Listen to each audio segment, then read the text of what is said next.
Hello and welcome to today's episode of The Lounge. Despite many setbacks, we pivoted and found ourselves here. My guest today, Alison Matos, is a fellow pivoter. So we decided to talk about how we pivot through spaces and how we both pivoted into the space industry. Her favorite quote is: "The task is not to see what has never been seen before, but to think what has never been thought before about what you see every day," by Erwin Schrödinger. Alison, it's a pleasure to have you here. Oh, well, thank you for having me today, Sarah. It's great to be here and No, great that we delighted made it. to talk about pivoting because there's been a whole lot of pivoting happening for a very long time, but it's all very exciting pivoting. Amazing. Yes, and that's something that I know we connected on immediately, and we both have the business trip background. But I'd love to hear more about, the arc of your career journey. What are some of those major pivots that have really helped get you to where you are today? Sure, that's a really good question. Well, I guess let's just start with I just got to say, I'm from Ann Arbor, Michigan, born and raised. I don't live there now, but it will always be my home. And my early career, once I graduated from University of Michigan, was actually in marine biology. So I'm really a scientist at heart. And I had an awesome opportunity to work in that industry for a while, specifically living some amazing destinations, including Bermuda, Hawaii, Australia, in several different roles in marine biology, from Hawaiian monk seal trainer to aquaculture, raising marine Pacific finfish, doing reproductive technologies, calico scallops, aquaculture, reproductive technologies, an aquarist, a researcher working for the Great Barrier Reef Marine Park Authority in Townsville, Australia. A lot of amazing experiences. And one of my last experiences in the world of marine biology, it landed me on a volcanic field in Kona at NELHA, which is the Natural Energy Laboratory, where they do research, and they also have commercial companies out there doing aquaculture. Well, I landed at a commercial operation, and I found myself being a fish farmer, and it was absolutely awful.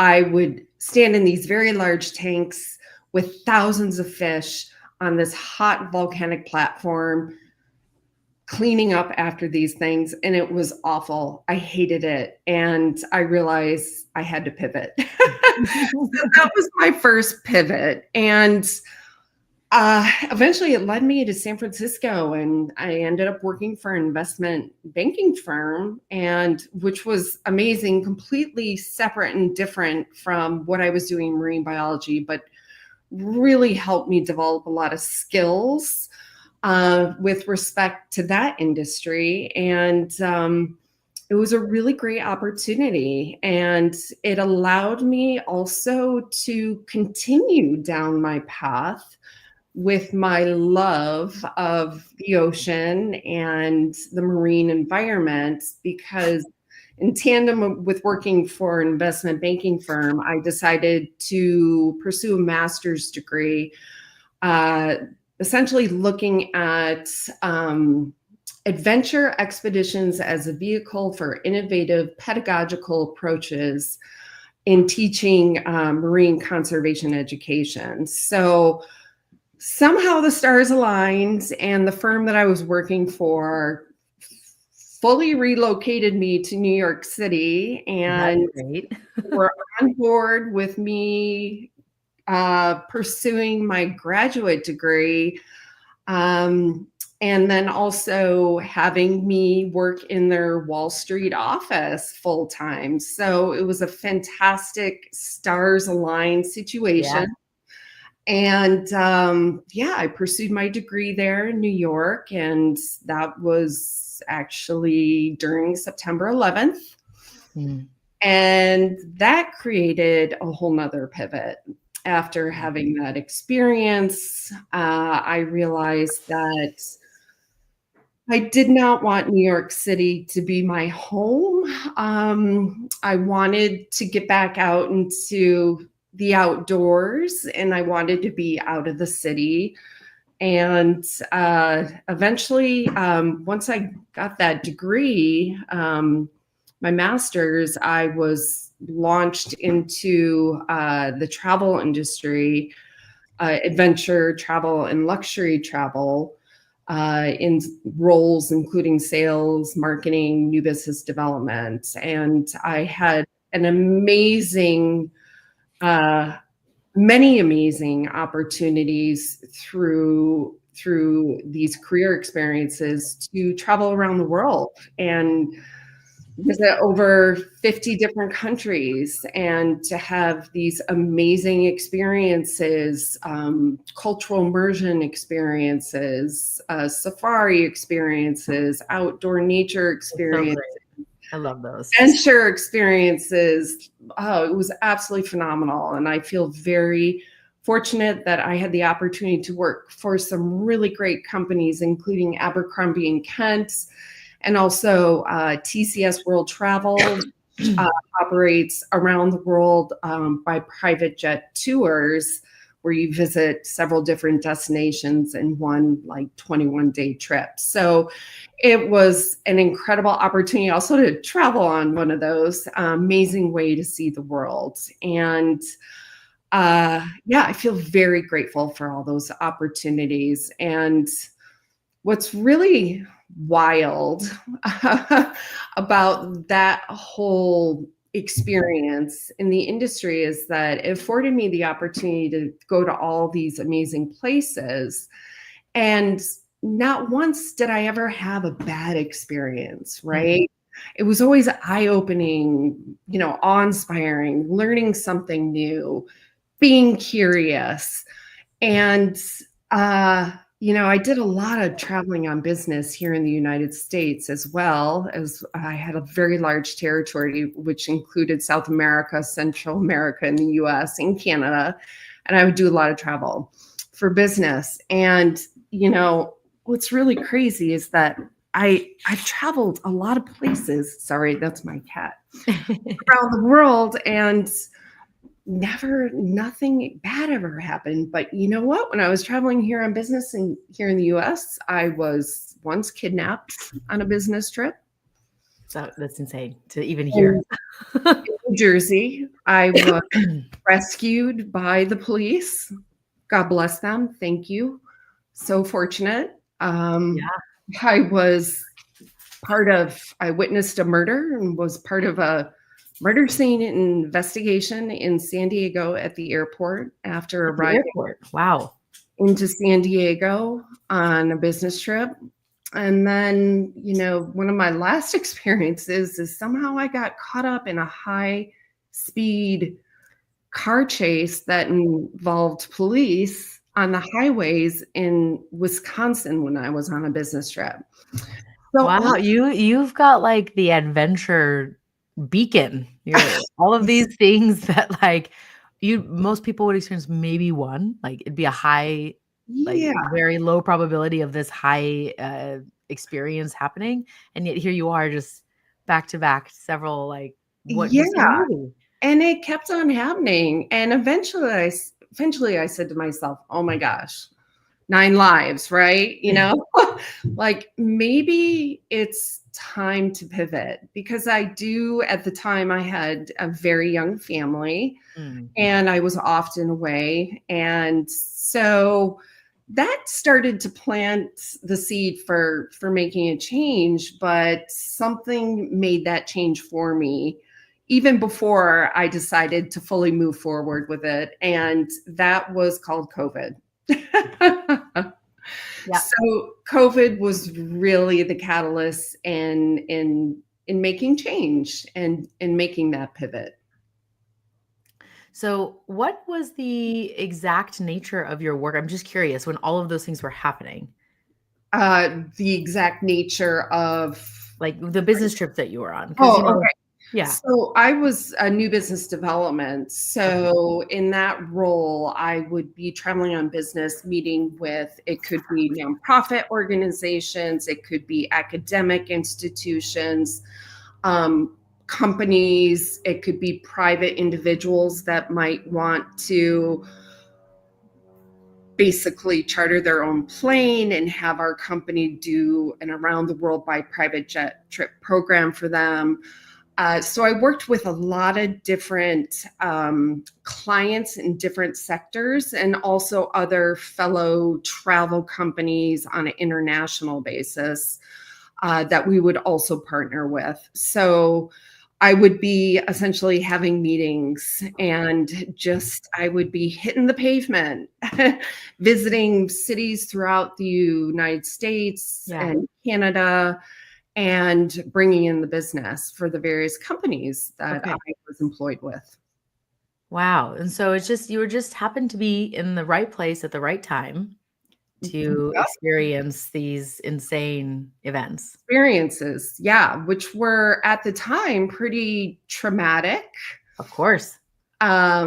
You know, getting kidnapped by a taxi cab driver who's picking you up at the airport and you're waiting in line and you jump into the green taxi cab and you're thinking, oh my gosh, it's my lucky day. I get the green taxi cab while all the others were yellow. Well, it wasn't so lucky. And I was taken on the highways of New Jersey, and it was pretty scary. It led to a phone call to my husband, and my husband ended up here in California.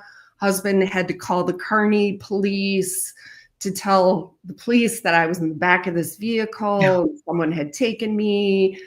And long story short, the police ended up calling me on my phone, and told me, "Okay, we need you to describe where you are. Look out the window. Anything you see, start describing." Yeah. And before I knew it, I was surrounded by 6 cop cars and Jersey's finest policemen. Uh, Got me out of the vehicle, and they brought me home to my Wow. final destination. That's So amazing. That's well, I'm glad that that happened, but that must have been extremely terrifying in the moment. So what could you say would be the lesson, the takeaway that you I know you're very much this person that sees obstacles as opportunities and you always find the silver lining. So what was the lesson you took from that experience? the lesson that I took from that experience is keeping calm. Mm, Honestly, really keeping your head on and head straight and keeping calm during a very high stress situation. Uh, that is what I learned to do in that particular experience. That's what I learned.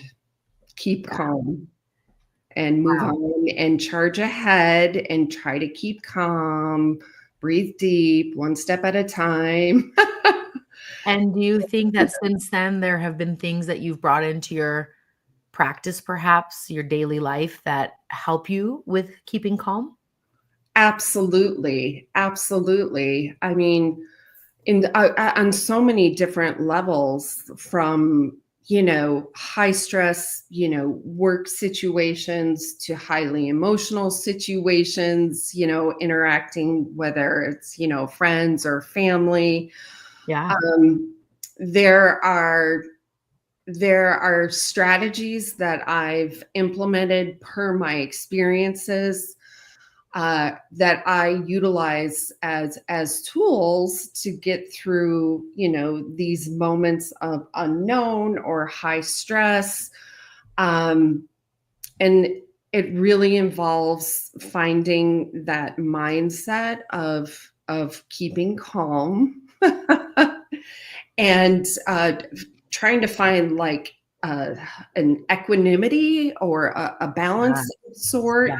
to get through these moments Mm. when you just don't know what is going to happen. You can't see the end of the tunnel, and there's fear, there's anxiety, there's stress.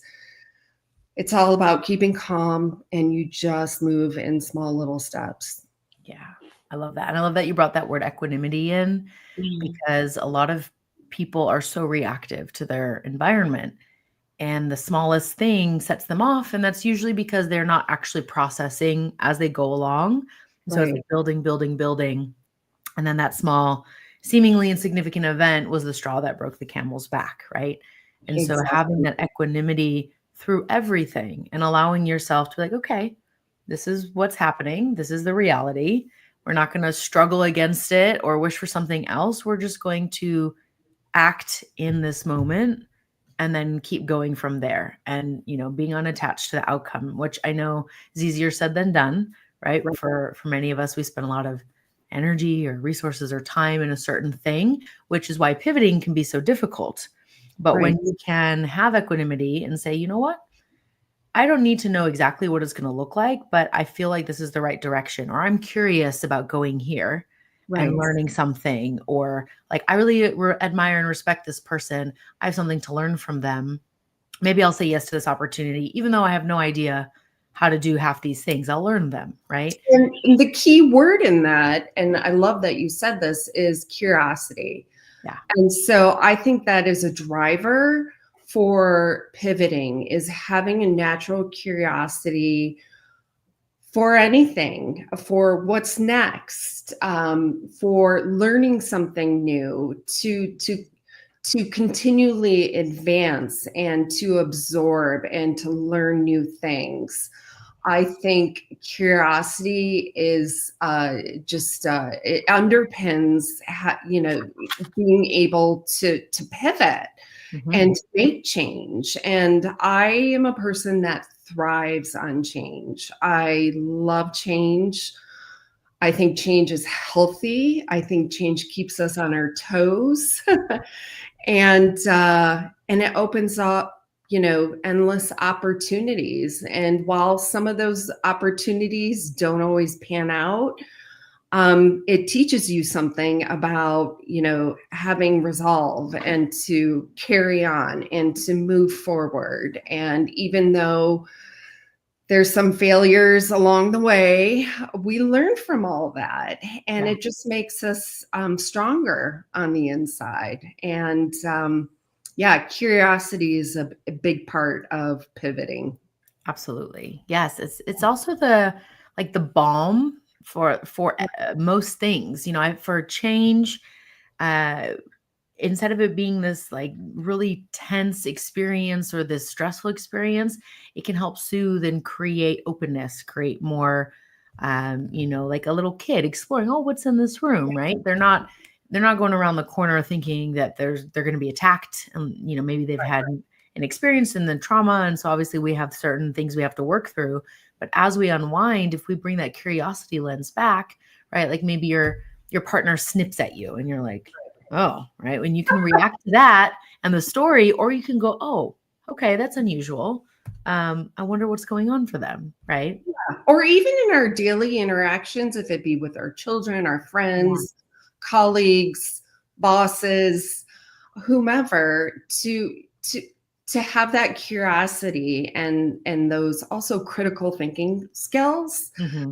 to ask questions and to listen to other people and not make judgment, and take the time to listen to their point of view and have that curiosity. And perhaps you can grasp some truly sometimes some truly amazing inspiration by just sitting and being quiet and listening to other people's point of view. Yes, and the being quiet part, right? A lot of times we listen not to actually hear the other person, but Yeah. to then interject our own Yep. thought or comment, what have you. You just reminded me of Albert Einstein's quote where he's saying if he had an hour to solve a problem, he would Yeah. spend 55 minutes thinking and then 5 minutes solving. And that's where today's modern world is really having a lot of struggle and failure because it's always go, go, go, on to the next thing, consume, consume, consume, right? Evolve, technology, new, everything so fast. And we don't have time to digest it. And and form reflect. our own ideas. And some of that is by design, Right. right? And some of that is also us letting ourselves get swept up by that undercurrent and not choosing something different, right? Because we can intentionally go into situations and places and experiences knowing that that could happen. And so, what are our boundaries? What are our measures against it? Um, and it's easy to go on autopilot. It's easy to just turn on Netflix and have a sugary drink and have a drink and not go to And the doom gym. scroll on your iPhone. And Oh yeah. I find, And all of you who say, "Oh, well, I'm on LinkedIn," you're yeah, still scrolling, you're yeah, still consuming, you're still interacting. It's a social platform, right? Even news mongering. It's like people just scroll for hours and hours. What are you it's, going to do with all that information? yeah, it's too easy. Technology has made it too easy. Luckily, I, for whatever reason, I never got involved, with the exception of LinkedIn, on any social media. And I'm very thankful that I never got onto the Facebook and, some of the other platforms out there, because it's so much distraction. And uh, I've seen so many friends and family get so sucked into it. And it's been scary to see how social media has evolved, and what has become of social media. I mean, not to say that it's all bad, but Right. uh, there's a lot of nefarious things that are, I think, happening in social media. So yeah, I think it's really important that we all have time as humans to basically, like Albert Einstein said, to disconnect and to ponder and to think. Yes, And ponder. I love that word. yeah. It's a really good word. I had a coach that used to use it a lot, and I forget who it is that I follow, and they share poetry every once in a while, and Yeah. the way that they frame it is a thought I'm pondering, or a poem that had me ponder this topic, right? And it's that, like, laying the fertile soil and planting the seeds to just see what comes from that, thought process, letting it meander. That's what Right. I kind of get in my mind when I hear the word ponder. It's like, I'm just going to allow myself to, Yeah. how do these things connect? And what about this? And Yeah. that curiosity can take over, rather than this very structured, like, I have to study, or I have to reflect, very kind of pointed words, whereas this allows for a lot more spaciousness. And almost like a thought experiment, or what they call Gedanke, if I pronounce that Oh, I've correctly. not heard of this. What's that? Yeah, like a thought experiment where you try to solve a problem, like in your head, just strictly through thinking about it. Okay. Um, Like, no and writing down or no anything, just in your yeah, mind. Albert Einstein did a lot of that. Schrödinger did a lot of that. So taking that time just to have a thought experiment and think about how to potentially solve something, just utilizing your mind. Mm, Pretty amazing stuff. And yeah. yeah, there have been a lot of really brilliant things that have come of that, in these thought experiments. For example, Einstein. Yeah, I love that. You just reminded me, I was saying Schrodinger, just I saw this speaking of social media, it was a reel, but it was funny, and it was a really well-timed punny joke. It was something, I think, The Simpsons, and they asked a question. And I forget the first part, but it basically was combining two kind of like What was it it? was like something along the lines of, it was like Pavlov and Schrodinger, and Oh, okay. Yeah. it was something like, well, did they hear the bell? And it was like, yes, but I'm not sure that they're there or not, and the way that they delivered it was so good, and it just combined the two things together. And I'll have this to find was, it and send it to you now. I know everyone's like on the edge of their seats of like, what is it? But if you're not a science geek or psychological nerd like us, maybe you're not as excited by it. But I've been thinking about it for the last week, and then you just said Schrodinger again, and I mean, it's just like top of mind. yeah, So thought yeah, experiments. There's many of them out there, and we could probably talk for hours. Shame on me. I just went into Claude and asked Claude if he could pull up some of the famous, thought experiments. And what was his answer? Let's see. I'm sorry, I have to look. Let me share one of the most intriguing thought experiments in philosophy, the brain in a vat scenario, which explores questions of reality, consciousness, and knowledge.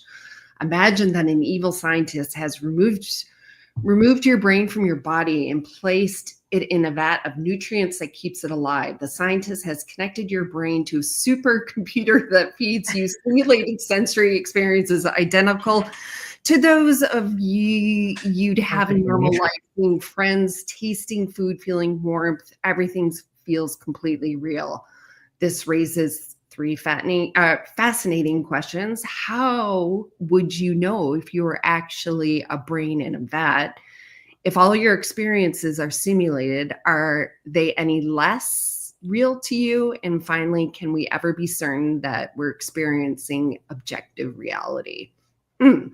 Anyways, a little bit off course, but well, those are good questions to ponder. And, and until we get unplugged, we will not know if we are just a brain in a vat or right. not, and it's also, this kind of ties into like virtual reality. Yeah. Right. And have you done the infinite experience? I have not done the infinite experience. Oh, good. Okay. So for those of you watching who don't know, it's VR experience, headset experience, where you actually walk around in a room. There's only 12 or 14 people in at a time. And so you'll see other people as glowing beings so that you don't run into them. And you basically go around and you touch these orbs that are inside and outside the space station. And you learn about life on the space station and things in space. And you get these gorgeous views. It's probably the closest thing that many of us can get to the overview effect without going into space. When you put that thing on, like, you've got this headset on, right? Yeah. And you're getting the briefing and you go through the thing. And then they have you walk through a big lit doorway. Mm-hmm. And through the doorway is the space station. But also, like, you look down and it's just empty space with stars. So my body, like, pulled me back. And I had to literally take my foot and kind of like through the doorway, touch it. And my brain was like, okay, it's solid. You've proven to me it's solid. You can take a step. But it was a process of convincing my brain and my mechanisms that I wasn't going to just fall endlessly into outer space, even though I knew I had a VR headset on and I had not blasted off into the atmosphere. So our brains are so easily convinced. I mean, visualization works. This is why you see little kids who close their eyes and imagine themselves making the shot or the jump or whatever. They do it, right? It's this really powerful thing. So what is real? That is a form of reality. So then what's really subjective and what's objective as we bring in these new technologies? And I have to ask the question, going back to the overview effect, do you feel like in that VR experience that you had the overview effect, or what was your experience? To the extent that I can experience, I mean, I think the overview effect can be experienced on Earth in the form of awe. And I've had conversations with Frank about this. And in those really awe-inducing moments, that's usually, though, very momentary, right? It's not perhaps as grand it's a fraction of the effect, right? You're getting a little taste of it, but you're not having the full experience. But I definitely will say, like, I had tears in my eyes, and I could hear my friend next to me gasping, and we were just like, I pulled my headset up and her mouth was open because I had to like wipe tears, because I was crying quite a lot. So I do think that you can experience it. It's just maybe not going to, because you get sucked right back into, you don't get the weightlessness with it and everything else that I think compounds that awe experiencing. Whereas, I'm seeing it, but I'm still firmly on the ground. I'm still having a kind of otherwise normal experience. But yes, it was absolutely outstanding. I wish that everyone could have the opportunity to do that for the 40 minutes, whatever it is. I think that would really transform a lot of people. Yeah. To look at how we treat our planet very differently. Yep. Agreed. And, after after really digging deep into the overview effect experience and, being a part of the human space program where I serve on the leadership team, and also wear the hat of director of partnerships and corporate sponsorships, and then the overview roundtable, both of which are led by Frank White, who, as we know, The best. Frank, we love you. yes, yes, we love Frank, and he is the visionary, the one behind the overview effect, and has interviewed many astronauts about this experience. And what I've learned over these last few years is that I agree. I think the overview effect experience can happen here on Earth, right? Like, you don't have to be in space to have maybe a level or a version of the overview effect experience. And I honestly, I had one amazing overview effect experience, which was like a trifecta of things that just kind of came together very unexpectedly. And it created such a moving moment in time for so many people. It wasn't just about me, it was about other people. And it all involved STEM education, space, my daughter, and Vans, as in the shoe company. And I gotta tell this story because it's the best story. And I have a pair of shoes thanks to you also. Oh, awesome. You do? Yeah. Yes. So I don't know if you realize, but Mark Wagner helped get the last size 8.5 that you had, and he sent them to me as a surprise because I was like so excited about these shoes. And so I wear them to like every space event. And every time I've got them on, I send a picture to Frank, and I see your name every time I open the box. Oh, that's so cool. I love to hear that. That's awesome. I'm glad you have a pair. Yeah. And it's a fun story. And I really enjoy like storytelling this because share it. It's the best. It's a fun one. So I love space, right? Like, space is just part of me. I'm passionate about it. I've been spending the last 5 years pivoting into the space industry, and it's been a transition, and it's been hard. And this story just aligns nicely. I'm gonna have to plug in my computer real quick because I'm about to lose juice. So I apologize. No worries. 1 second. Oh my goodness, where is my charger? Stand by, folks. Hold on. Oh my goodness, where is my charger? This will just be like, now you have real gremlins. Yes. For everyone that was watching at the beginning, we had to start a little bit later than we anticipated because we had so many IT gremlins, like one after the other. And I was like, okay, I think they're all fed. They've all had a snack. They're in the corner playing now. They're happy. But clearly we missed out on one, and they stole your charger. And now my computer is charging again. So this story actually starts with STEM education. So I co-chair on a committee for STEM education at my daughter's school, which is a K-8 school, where we put on a very big event for the students and families at the school, all focused on STEM education, inspiring kids in STEM education. We usually bring in a guest lecturer, and then we have students do all these projects related to a certain theme. I think last year it was related to waves and light waves and, all the different forms of waves. And the kids come in, and it's a whole event where they're doing these amazing STEM education projects. And so I was planning that event, and I got hooked up with Mr. Liam Kennedy of the International Space Station above, ISS above.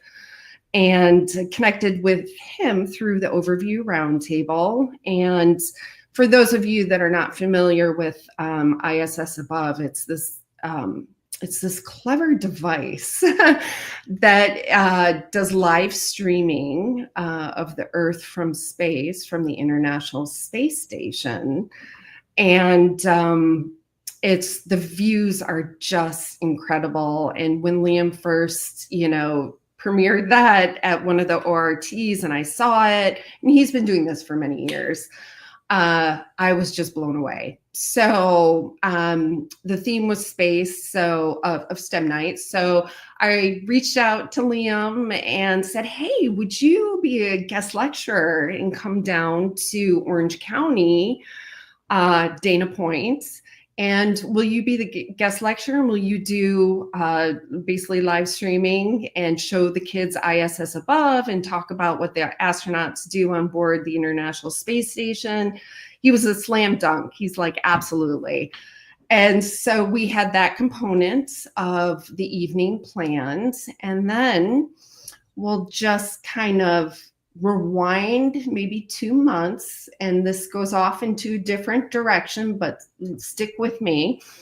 It was my husband's birthday, and my daughter wanted to do something special for her dad. And she came to me and she said, Mom, what do you think about like me reaching out to, the owner of Vans and asking him to make a pair of custom Vans for Papa's birthday? And I said, oh, wow, that's really interesting.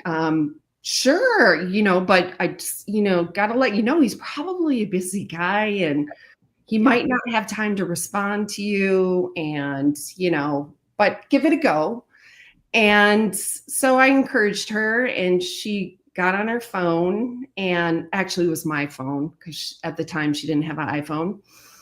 And she had gotten the number for the owner, Steve Van Dorn of Vans, and she texted him.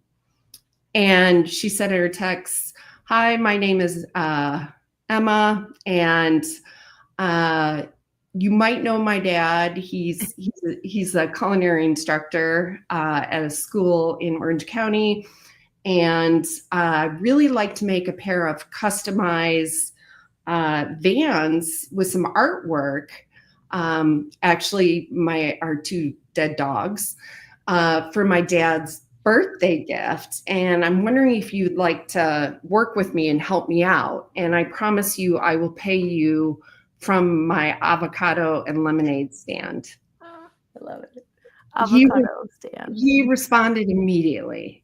He said, sure thing. Within a week, they had designed a pair of shoes, each with one of our deceased dogs.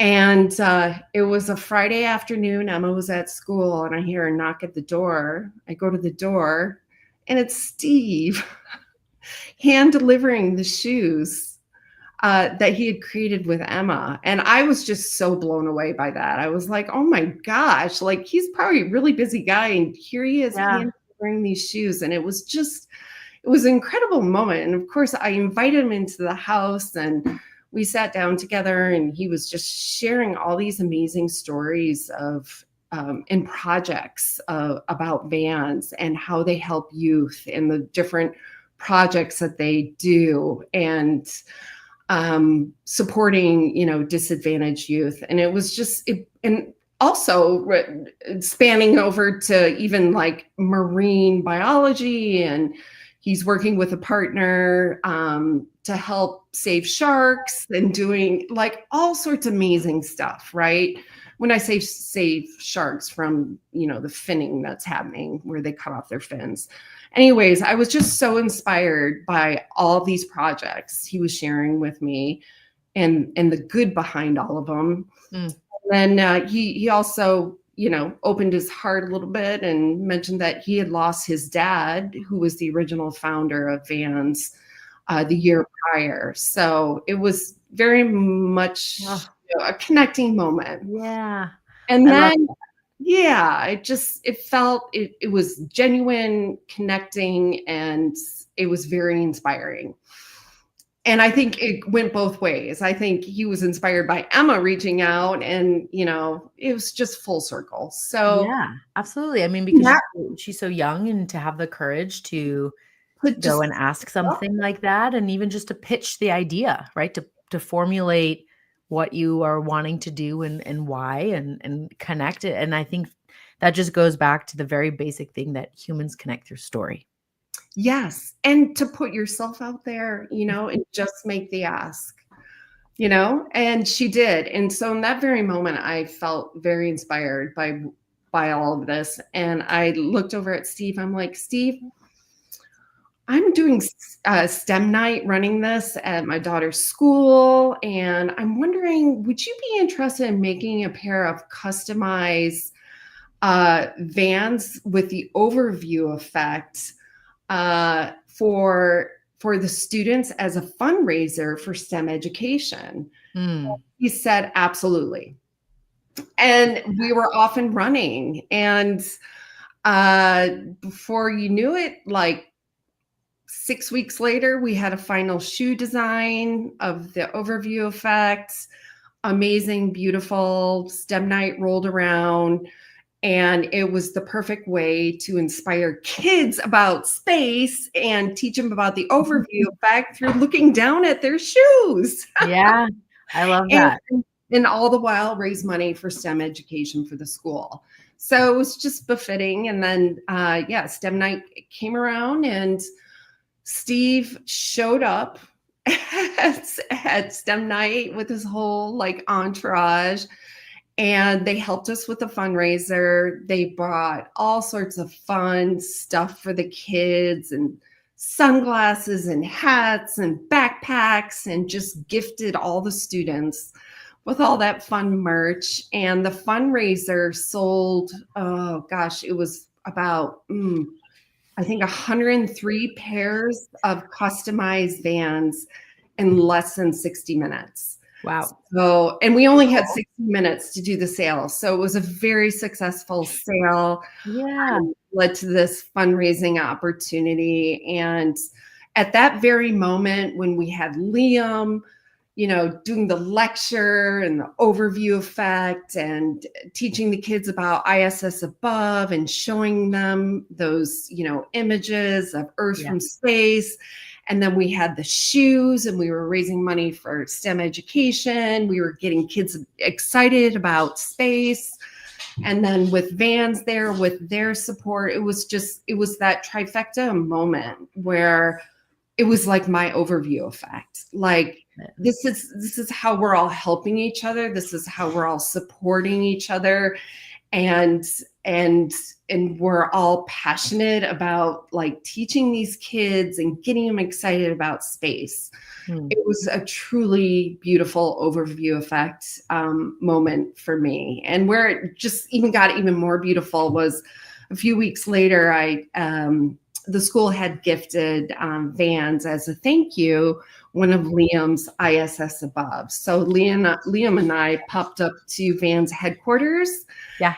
and we installed ISS above in Oh, the I love that. common area of corporate headquarters, and a lot of young folks that work at Vans. And I just remember sitting down with Steve and Liam, and the views were just so beautiful up on the TV of the Earth from Yeah. space. And all these young adults were coming over and like, oh, what is that? That is so cool. And That's really Steve's cool. like, oh my gosh, that's so beautiful. And it was just a wonderful way to bring the overview effect to the folks at Vans and to get people excited about space. So again, that was a truly amazing like overview effect trifecta. Yeah, absolutely. And Liam was just at New Worlds, and he had the ISS above there, and he helped plug in the send footage for, well, Frank quite couldn't make it in the end because of some health complications. He couldn't travel, but we had the send footage playing while we were interviewing the astronauts. And then again, like later when Rick read the Earthlight poem, and he didn't know that Liam and I had planned to put the footage back up again of the Earth as he's reading this poem, and so it was just everyone was in awe of it, and it doesn't matter how many times we were in the IMAX theater too, so it was Yeah. massive. Oh, But brilliant. Yes. yeah, it's incredible, and I mean, my face hurts from smiling while you were talking because it's just like I love this stuff so much too. I actually have the affiliate link open for Vans because that's my next sponsorship I'm going for. I'm like, I literally post about my Vans all the time, and I tag them as kind of a joke. And then Yay. someone messaged me and was like, "You should apply for the affiliate program," and I was like, Yeah, I totally. did not know this existed. I could have probably figured that out if I looked, but you know what? Hey, it felt, and now it's arrived, and now I'm gonna go for it. But when I Oh, wear those overview effect Vans, people will stop me in the airport. They'll stop me in the grocery store. They'll stop me anywhere and just be like, "Oh my God, those are so cool," and they'll comment right. on them because they're. It's I don't know. I think it triggers something in our brains as humans when you see and you recognize like, hey, that's our planet. And hopefully you got a pair that were signed by Frank White at the Space So Tourism Conference. Gosh, was it back in April?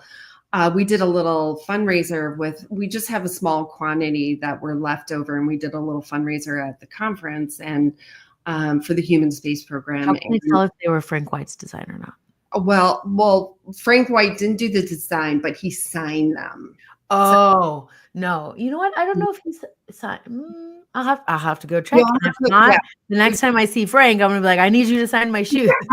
And by the way, we still have like 10 pairs left over that have been stockpiled here at my house. So if there's anybody out there in the world That's watching that wants to yeah, yeah, definitely. They're watching that awesome. wants a pair of overview of effect inspired Vans, I still have a quantity. So reach out to me at Blue Yūgen.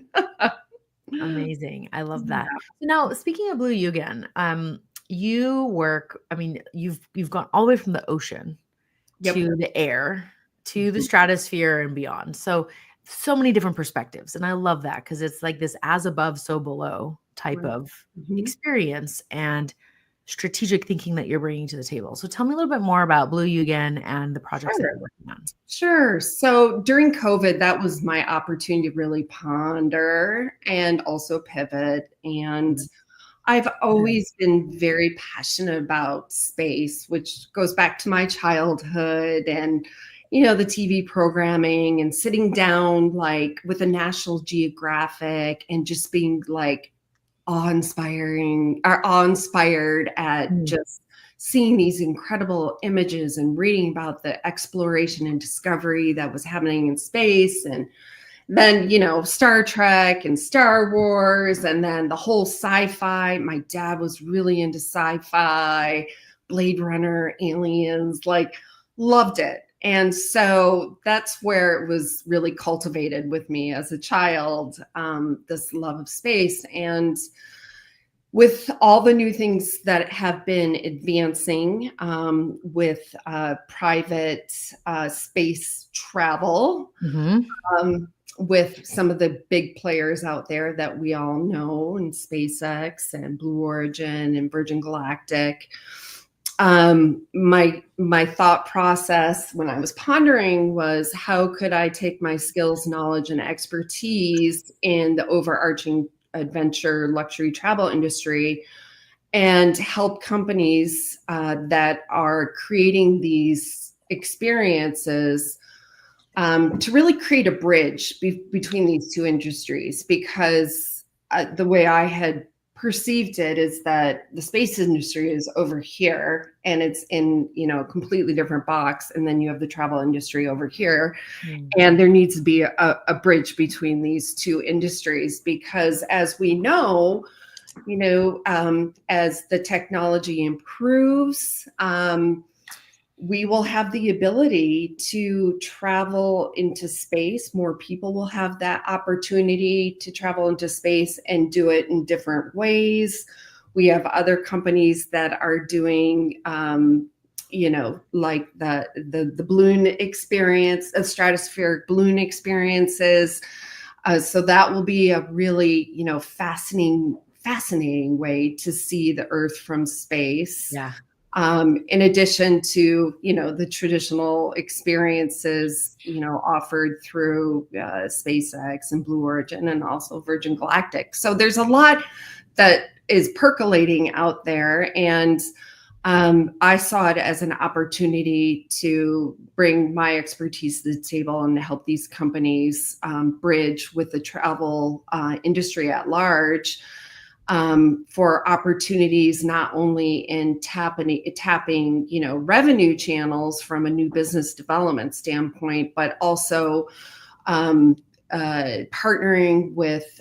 strategically partnering with key consortia in the travel industry to really maximize their marketing exposure to the right channels. As we know, these experiences are not affordable for everyone, but not yet. But similar to what happened in the aviation business, once the technology gets better, more people, it will bring down the cost. We're already seeing the cost of the payload to go Yeah. up to space significantly lower than it used to be. Right. So when that cost starts to come down, more people will be able to take advantage of that experience. And I mean, now look at the aviation industry. Who hasn't flown in an airplane to go Right. somewhere? So of the like kind of, let's say, like the working middle class and everything, and even it's a high percentage of people, Yes. and it's just so much more accessible. It's like the cost of what a bus ticket used to be, right? In some cases. Right. Some of the deals, you're like, how is this my flight ticket? Of course, there's always add-ons and everything, but still, we're at a much different point where someone my age 40 years ago could have maybe never conceived of getting on an airplane unless it was to move to that place and then like stay there. And then, that was it. That was their one time on an airplane because it was so expensive and not something you did for leisure, more of a practical thing. Exactly. Well said. Well Yeah. said. So, so that's what led me to starting my own consulting business called Blue Yūgen. And for those of you who are not familiar with Yūgen, Yūgen is a Japanese term that finds its roots in the idea of, these awe-inspiring experiences that you have in nature and just through observing nature and really seeing the interconnectedness of nature. So powerful. Yeah. So, the journey has been 5 years. There have been, despite the fact that some doors were cracked open and I had awesome opportunities to, interview for like jobs with companies like Blue Origin and a handful of others, and those doors did not remain open. I feel very fortunate for those experiences. That at least I had those opportunities. It's always great to, be working on your interviewing skills. But in tandem with all of that, I was also launching the consulting business. And I've had the opportunity to work on some amazing projects for some really fascinating clients, many different types of clients, and not specifically related to space, but futuristic, that futurist. That's right. Like a flying car company working on a sales and marketing plan for a flying car company. I designed a round the world by private jet trip for an individual who has his own Boeing 757. And he was celebrating a milestone birthday celebration with 17 of his friends and family. So designed that 60-day program, traveling to, I think it was 23 different destinations. So that was a fascinating product design opportunity. That was a real, it was a ball to work on that. And then there's been a few others along the way, working with Liam Kennedy in the realm of new business development and getting ISS above into hotels associated with space camps, right? Love it. Space camps for young individuals, children staying at the hotels. Nicole Stott has operated a few of these space camps over the years, and somehow I got connected with Como Hotels, which is part of my old industry, with someone in sales here in the U.S., and I was able to work with her to get ISS above devices into these space camps, into these luxury hotels in the Maldives, of all places, Wow. and also in Thailand. So that was a really fun little business development opportunity that kind of came out of nowhere. But again, shows you how interconnected everything is, because thanks to my knowledge and connections in the hotel industry, I was able to like beeline straight to the folks like in the hotel and get ISS above into some of these private villas where they host families. So not only was ISS above available for the space camp, but they were also put into the rooms where families were staying, or I should say villas where the families were staying, so they could be inspired by seeing Earth from space. So pretty cool. I love that. That's super cool. Yeah. Yeah, and I'm looking forward to seeing, what else can come from this, because I love that you're bringing in these different. It's not just people already in space. There's some adjacency. There's these futurists, the trends. Where are they going? Because that is going to be how we connect the dots, and how in a nonlinear fashion we start to innovate. Absolutely. Absolutely. And again, at the end of the day, it's all interconnected, right? Yeah, absolutely. Yeah. And that eventually it landed me also at the Human Space Program, which I had mentioned before, which is a wonderful organization. For those of you who might not be familiar with Human Space Program, it's a nonprofit dedicated to promoting sustainable, ethical, and inclusive stewardship of the solar ecosystem. And one of the guiding principles and really central to the Human Space Program's mission is the overview effect. And Human Space Program has some really exciting projects that have been evolving, and I have been thrilled to be a part of it, working with Frank and the wonderful team there to get these projects launched. Again, they're all evolving. We're working on a program right now.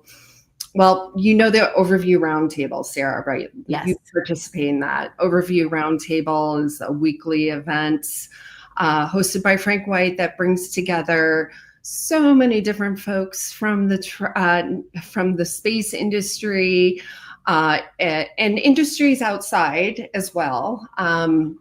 Lots of professionals and astronauts, researchers, policymakers, enthusiasts, researchers, aerospace industry folks, college students pursuing degrees in aerospace. Brings together a wonderful group where we have dialogue about the overview effect, and we also talk about space exploration and discovery, and how space can benefit human civilization here on Earth, and how space exploration discovery can benefit the Earth. So that's one part of the Human Space Program, is the Overview Roundtable. Another interesting project, compelling, fascinating project is that we have percolating is designing a large-scale space migration model and tool, essentially computer simulation model that will be utilized or applied in such a way that will really help us understand and provide insights into how human space migration can really benefit the Earth and human civilization and all the biodiversity here on Earth. It's really a tool for producing insight on how every action in space exploration and discovery can help us achieve the 17 United Nations Sustainable Development Goals, really illustrating how space can trigger a cascade of changes, positive changes here on Earth. And also really a model that illustrates, the interconnectedness of all these systems here on Earth and in space, the moon to Mars, and expanding into the universe. At the end of the day, they're all interconnected systems, and they affect one another. And our continued evolution into space, I firmly believe, will bring about great changes here on Earth. And I think it can ultimately benefit the future of humanity and civilization and of our Mother Earth Gaia. I love that. Yes, and I love that nod to Gaia at the end there. That's Yeah. so important because it really is, we live on a planet that's already inside space. Like we are already a part of space, right? We're not separate. And the more we can recognize the symbiosis and how we work together, the better it's going to be for us in the long term. Right.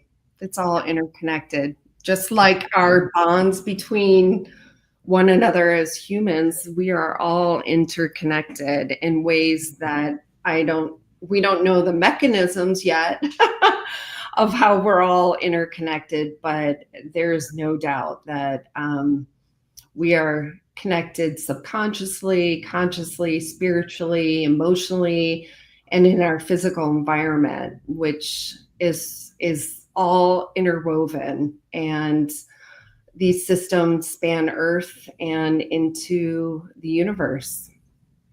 Absolutely.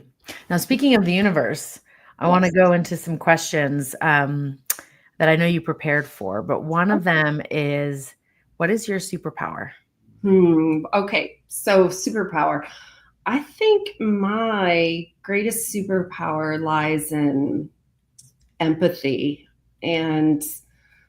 or rather the ability to illuminate the inherent worth in every person that I meet. I find great fulfillment in spreading positivity through small but meaningful gestures that really remind others that they matter. And I think my earliest experience or memory of this was in second grade. I was in my parents' basement and I wrapped up all my toys for Christmas and I put them in a trash bag and I brought them to school for my schoolmates, just, to bring them joy. Yeah, just to bring a little happiness to their day.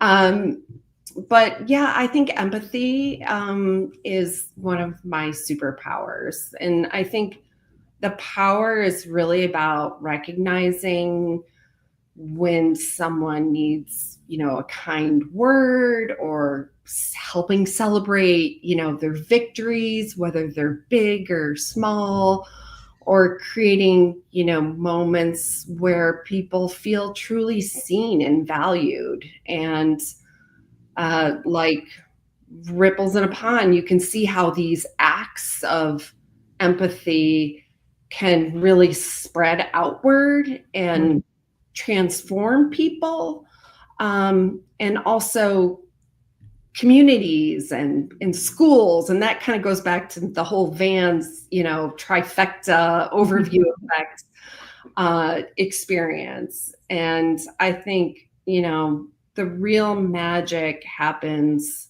when we show our fellow humans, that they're not alone. Their stories matter. We all Yeah. share in the same human experiences: grief, happiness, joy, sadness. And, really in those difficult moments, there's always room for hope and being connected. And it doesn't require this doesn't require like super special like capabilities to do this, right? We can Right. all do this, and just with an open heart and a willingness to let others know that they're valued, appreciated, special, and worthy of love. And I think the world needs a lot more of that these days. And I call all this just being authentically human, and we all share in that human experience. Absolutely. Yes. Authentically human. Thank you. Empathy is a great superpower, and it's something that we can cultivate and we can all spend time on developing. It's not just like you have it or you don't, but I love that you're very intentional about your use of the superpower as well. Yeah, thank you. You're Thank you. welcome. So my next question is, I'm sure you have so many people to pull from, but for your personal board of directors, when you need to pull in someone else's perspective, whether they are in your personal life, you know them, they're a fictional character, an avatar from the past, who is on your personal board of directors? Okay, this one's easy, and he's always been on my personal board of directors. I mean, for many, many years, and that would be my brother. Okay. I lost my brother. His name is Paul, in 2010 to testicular cancer. Hmm. And my brother was someone who really lived the values of the Lakota way. And I'm not sure if you're familiar with it, but it's a fantastic book. And it's written by a member of I think it's Sing How, if I pronounced that correctly, Lakota Sioux. And the book talks about the Lakota way, which embodies a Native American philosophy, embracing, there's 12 like core principles to that, and I'm probably not going to remember all of them, but bravery, fortitude, generosity, wisdom, respect, perseverance, love, humility, truth, compassion, and there's two others that I'm forgetting right now. But my brother really, his character and who he was as a person was really an amalgamation of these principles, and he really lived his life the Lakota way. And I feel blessed to have this memory of my brother. Oftentimes, when I'm tackling the challenges that life brings us all, I leverage this memory of him, and for a good dose of the Lakota way. And it's really a reminder not only to practice these principles in every facet of my life, but to truly live them as an integrated whole. I love that. That's so beautiful. I've got some close friends here in Austin who follow the Red Road and the Lakota way, and there's a lot to learn from living those values also, not just speaking about them, which I think a lot of humans we can all get better at that. Right. Agreed. Oh, thank you for sharing. Sounds like he is very wonderful, and it's still influencing you today, which is very powerful. Yes. It goes back to that interconnectedness, right? Yeah. Well, and just, like time is not really linear. It's just this construct that we have and that we believe and we experience. And so, just because his physical body isn't here anymore doesn't mean that he can't still have impact. So Yep. That's really special. Yep. Now, speaking of interdimensional connection, and beingness. So the third question, which I don't remember how I framed it to you when I emailed you everything before, but it is, how do you best represent or serve humanity from the lens of another interdimensional being, an alien has come to Earth, and you are the first human they interact with? Okay. Well, What do they get from you because of that about humanity? well, remarkably, it ties into something that you just said. So Okay. let me try to explain this. So I think that first question, how do you best represent humanity? I think that I help strengthen the human spirit by engaging with others through empathy, which is what we were just discussing, and understanding that our shared emotional human connections can be the source of power and strength. Mm. Yes. Um, so I think from the perspective of another intelligent life form that has come to Earth to meet me, what have they learned?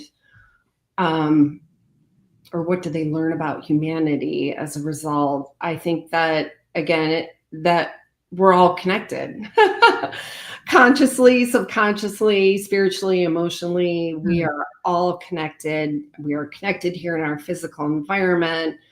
And our reality is made up of interconnected systems that span Earth and even beyond, our reality. It's all interconnected. Um, and ultimately, you could say it's interconnected to a higher level, consciousness. It's one being. And I think uh, it's a collective interconnected consciousness, and I think that we don't currently know the mechanisms behind Mm. this. It's very much a mystery, and it spans our current understanding of, physics, mathematics, and laws of nature, and time. Because at some point, time does not exist. I agree with you on that. And I think the real lesson in all this is that we really have to nurture the bonds that we all share in this interconnected system, and through our shared experiences, in order to really achieve, advancement and collective growth. Mm. I Yeah. love that. What a great answer. Yeah. So that's my answer. Those were really good questions. Yeah, I love asking these Well questions because done. it's really interesting to see what people's answers are, how they shift, how they maybe thought about it when they first read the email versus when we're live. Yeah. So I have a lot of fun with it. And they're designed, they're by design to help Yeah. people also self-reflect and ponder certain things as they're answering. So thank you I for playing along with me. I did have a little kind of thought experiment with Yeah, that. Like I'm sure. Yeah. sitting down with ET at a campfire in my favorite Yes. world, Big Yeah. Sur, and we're roasting Yes, marshmallows. I would be making s'mores. That's what I Yeah, would yeah, have to yeah, I would have to exactly. introduce them to s'mores. Yeah. I don't know if they would be able to eat them, but I would have to show them the process and try to explain how we're gonna share story time around the campfire, even if they're Oh, like, "What? You guys just use your mind. Like, what do you know?" It's like, "It's okay. It's okay. We're gonna teach you about, maybe it's primitive, but we're gonna show you what we do." oh, wouldn't that be amazing one day if we're finally connected to some intelligent life form? Yes. Well, may not be too far off. May May not be too not far off. be. Yeah. So Yeah. well, with that, we're gonna sign off, but today was so much fun. I'm glad that we made it despite all the pivoting we had to Yes. do. Resiliency in action. Well done on the Um, pivoting, and thank you for having me on your show today, and thank you're you so for welcome. inspiring me and inspiring so many other folks. Thank you. No, it's a pleasure, and I love what you're doing. Thank you for the overview, Vans, and for, I tell that story about your daughter all the time to people because I Oh, think it's just so great. Her spirit and her fearlessness is something we can all learn from too. So thank you for for all of that and for being with me today. If people would like to reach out to you and connect, get to know you a little bit more, where's the best place to send them? The best place would be Alison.matos, Mattos, at blueyugen.com. Okay, cool. And they can connect with you on LinkedIn. LinkedIn. LinkedIn's the best. Okay, Yeah, great. LinkedIn's great, or find me on email. And then you can also find me at the Human Space Program. Beautiful. Amazing. And Alison, what is next for you conference-wise? Am I going to see you at any upcoming events? That is an unknown at this point. So Well, to we'll be be ready to pivot and plan that out when it happens. And for everyone else, we'll make sure any questions that come through get to Alison. So please stay in touch, and we'll see you very soon. excellent. Thank you again for having me. You take care, and peace be with you. Thank you. All right. Bye-bye.